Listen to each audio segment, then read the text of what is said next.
Griffzilla garage. Got my buddy Ron's car here. We're doing the timing belt. It's a 2005 Lexus LS 430. This car is baller status, man. This is what you want. Get this off. You got a clip here. You unscrew them. They come right out. Put them over in your parts bin. Slide that off. Take your radiator cap off. I like to set it right here usually. That way I can't shut the hood with it here. I'll have to put it back on. Then worst case, you just got to buy a new cap. I'm looking down from the top and I'm pointing my phone back at the radiator. That's your little petcock. And that's when you go ahead and you'll undo that. Just go ahead and drain the coolant down. All right? Take off this 10mm down here so you can get that released easily. There you go, you got that off. Whole thing comes right on the air box, the air filter box. I like to do it. Couple 10s here. When I was a kid, my dad said, give yourself plenty of working room. So take that out, set it aside. So you got as much fluid as possible drained out. Go ahead and close the petcock, that way it's not dripping all over the driveway.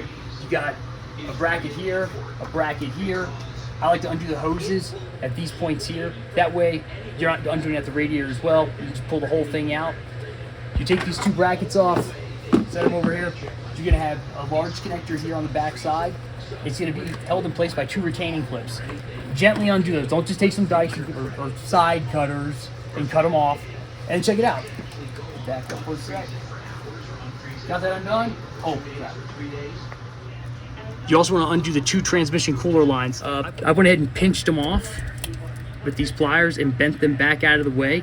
And there's only two of them. They connect right onto the bottom of the radiator. So undo those two. Grab this bad boy and pull the whole assembly out, guys. After you pull the radiator out, you've got two grommets, one on this side and one on this side. Sometimes they'll stay in here, sometimes they'll pull out with the radiator. Don't lose these. To undo your serpentine belt, go ahead, you want to get the Griffzilla special tool. If you don't have the Griffzilla special tool, 14mm will work just fine. Put this bad boy on here, and you're gonna go counterclockwise, just pull it back. Just gonna loosen it up. Pay attention to how it's routed so you can put it back on correctly without using Google to help you. They'll be spying on you for other stuff. Don't know what else you're looking at. We're gonna pull this pulley out of the way so that you can get a better view of what's going on with the alternator. This pulley is reverse threaded, so you're gonna tighten, you're gonna be going clockwise to remove it, all right?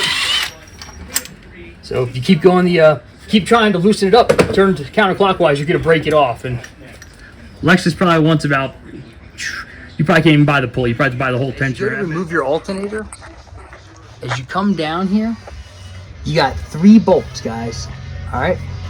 You got 1, 2, and 3.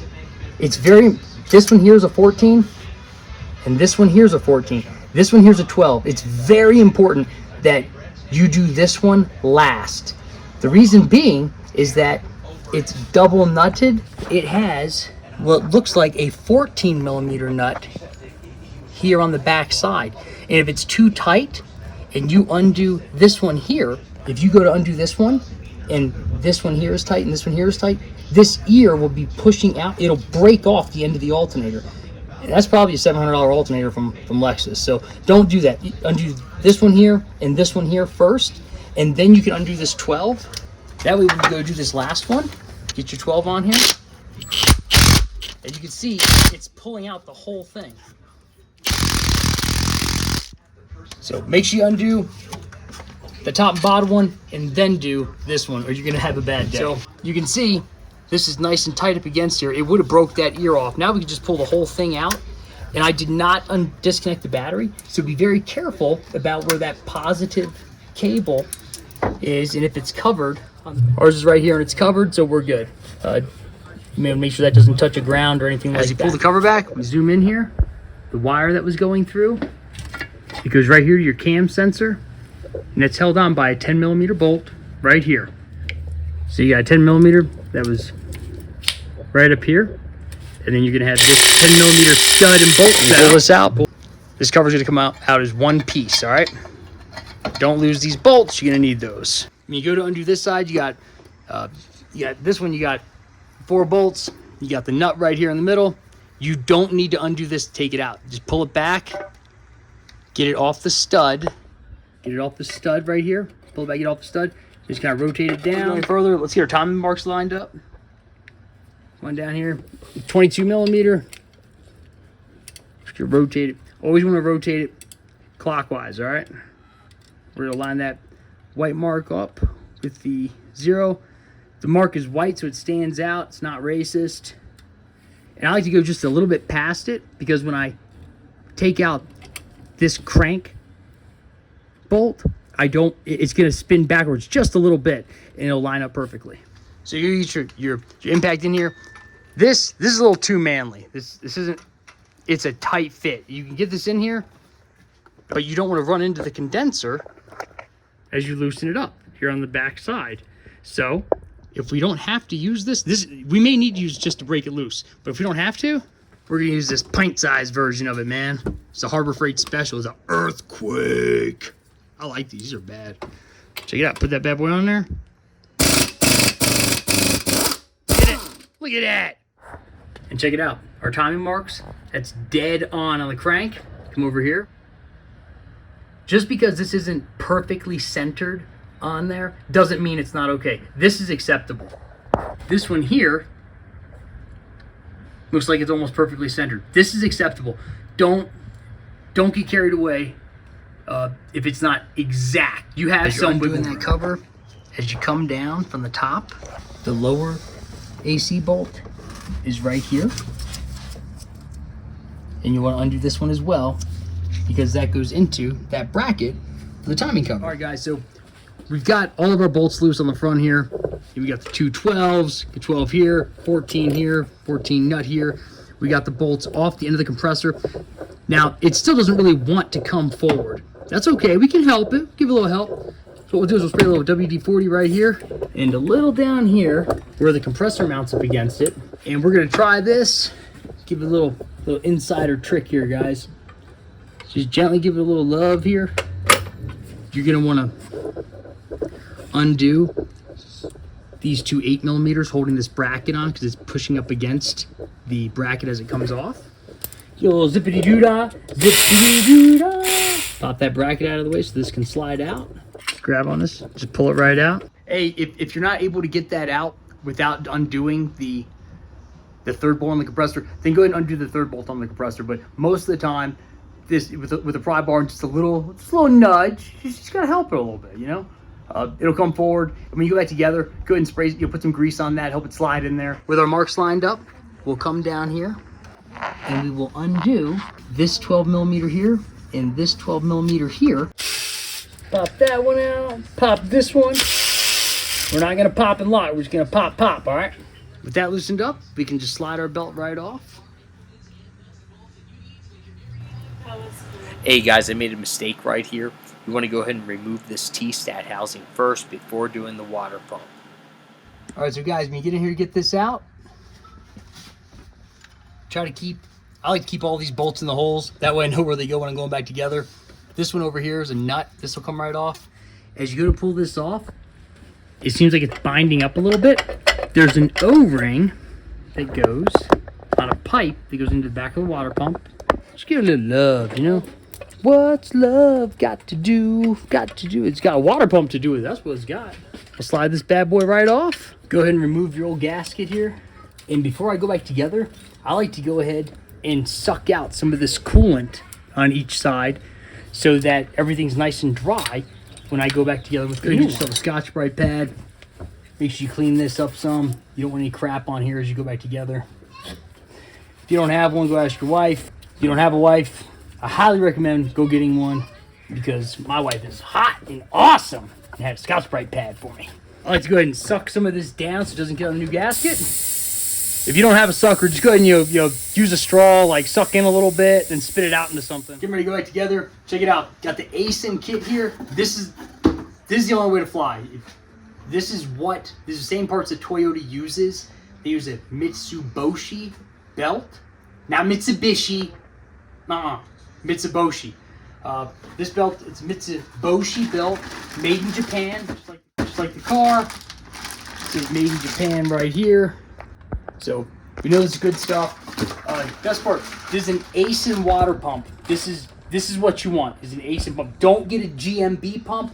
And don't get a kit like a Gates kit or a Continental kit that's going to come with GMB bearings or GMB water pump. Chances are you'll be doing it twice. This comes with, just like the factory, Koyo bearings. That's exactly what was on here. As can be read here, it says Koyo. All right. So this is what you want is the ASIN kit.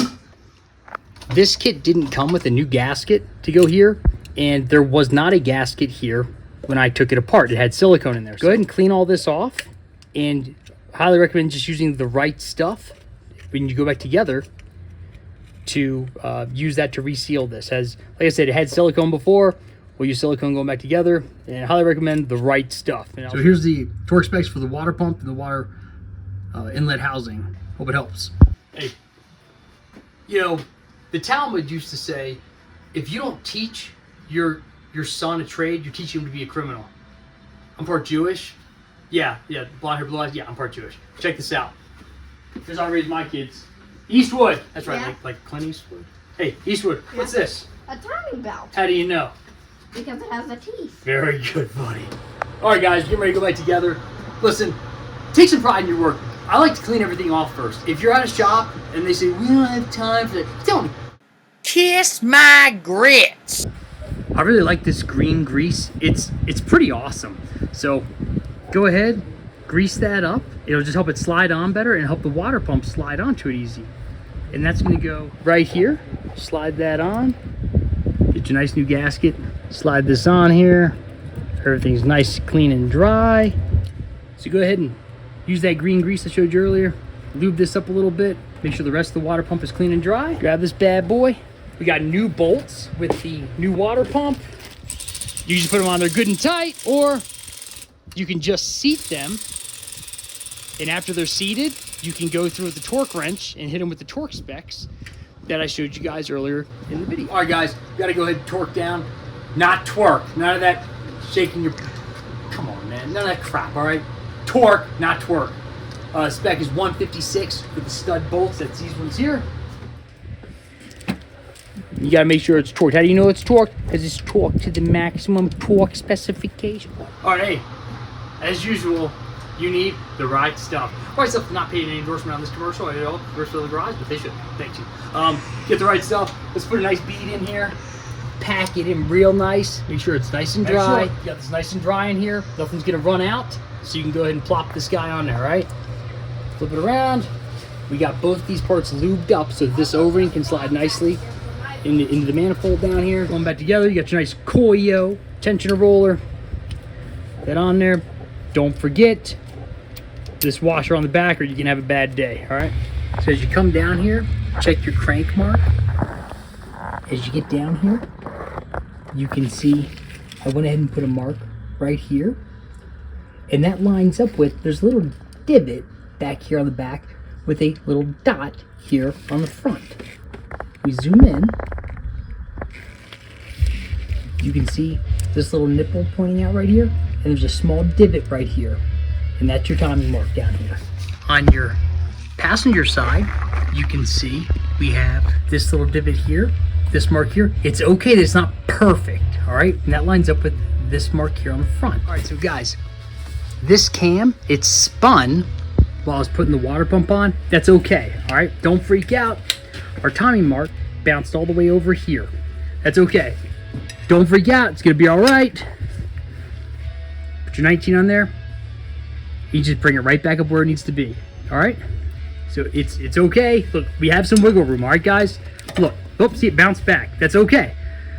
It's okay. Look, went past it, go back.